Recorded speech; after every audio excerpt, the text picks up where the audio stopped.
In this lesson, we're going to learn about sentence patterns, or in Japanese, bunke. New word, what are they? Are they something new? Well, in fact, this is something we already know, but we just didn't have a name. So it's not difficult.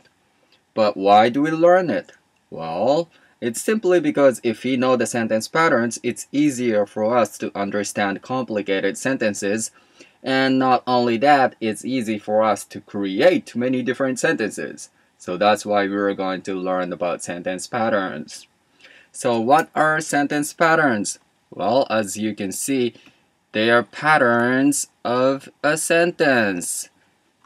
And some people say there are 5 patterns of sentences, and some others say there are 7 patterns of sentences, but we follow the idea that we have 5 patterns of sentences.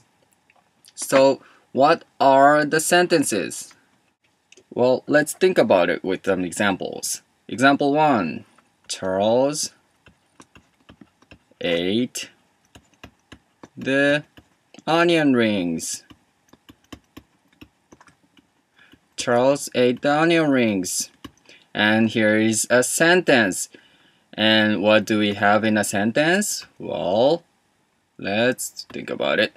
First of all, we have a subject, and we have a verb. And we have other elements here, but we're going to talk about it in a different video. So we have a subject and a verb. Let's think about another example. Those onion rings were mine. Charles, you ate my onion rings. Those were mine. And again, when we think about this sentence, we have a subject. Oh, I just put S as subject. And we have a verb. And this is called V-verb, but it's a verb. So basically what we have is subject and a verb, and of course we have another element here, but we are going to skip this right now. So subject and verb makes the basic structure of a sentence. And by the way, subject is in Japanese shugo, or sometimes we call it shubu, and verb is of course doshi. So subject, shugo, and verb, doshi, makes the main structure of a sentence. And now, do you remember how many sentence patterns we have? Well, as I said, some people say there are 5 sentence patterns, and some people say, no, we have 7 sentence patterns. And that really depends on how we think about the elements of a sentence. But 5 sentence patterns is the one most people are using, so here we are going to learn about the 5 sentence patterns. So what are those 5? Well, let's look at them all in a table. And I have a table here. Okay, this is a table. As you can see, we have pattern 1, 2, 3, 4, 5.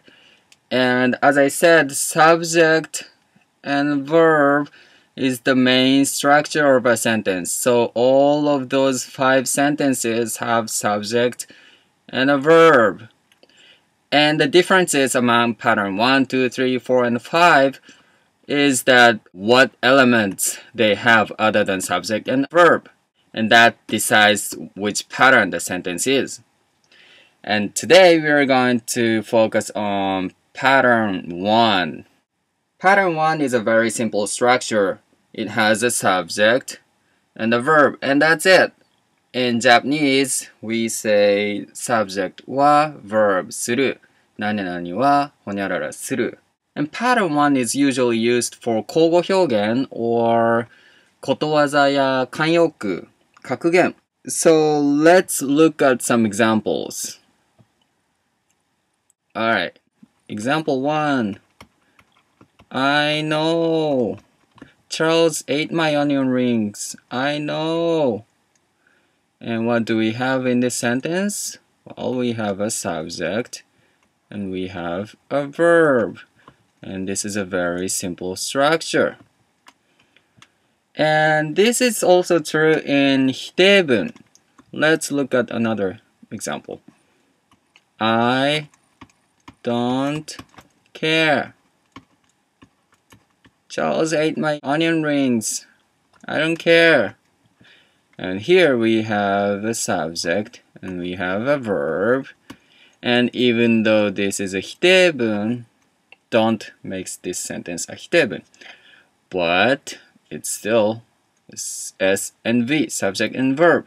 It's a pattern one sentence. Here's another example. Money talks. Money is not everything. Yeah, but money talks. Here, what we have is money is the subject and talks is the verb. And by the way, subject doesn't need to be a person. As you can see, money is not a person, but it is still a subject. Another example. Time flies. Flies. 時は飛ぶ. Well, in Japanese, we say 婚姻やのごとし. Here we have a subject and a verb. So basically what we have is subject and a verb, and that's it. And this is the pattern one sentence. And as you can see, these two are ことわざ or 格言, 慣用句. And these two are 口語表現.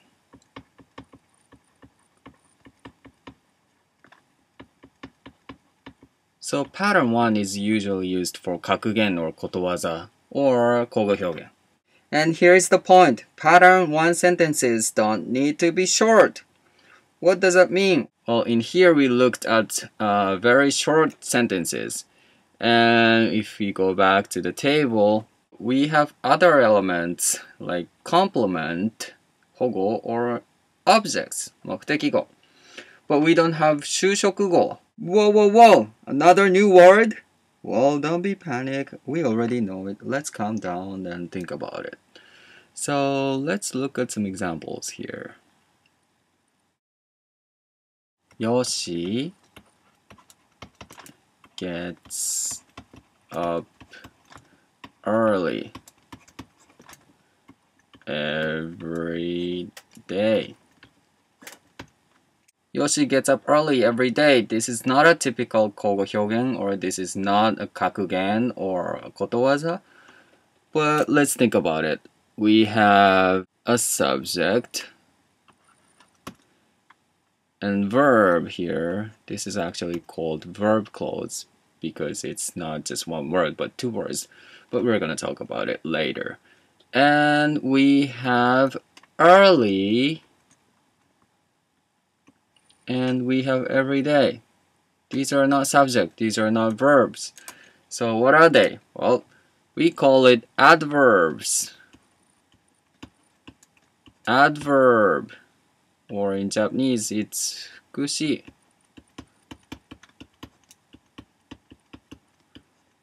And what does adverb do? Well, it modifies the verb.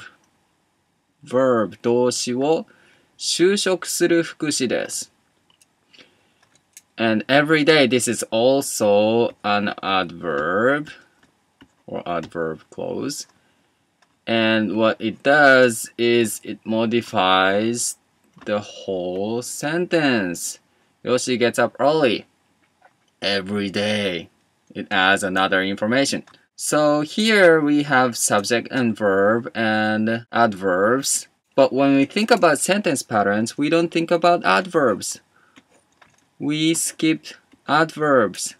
So we only focus on subject and the verb, and that's it. So we have subject and a verb. So it's a pattern one sentence, P1 sentence, or in Japanese, it's still 第一文型.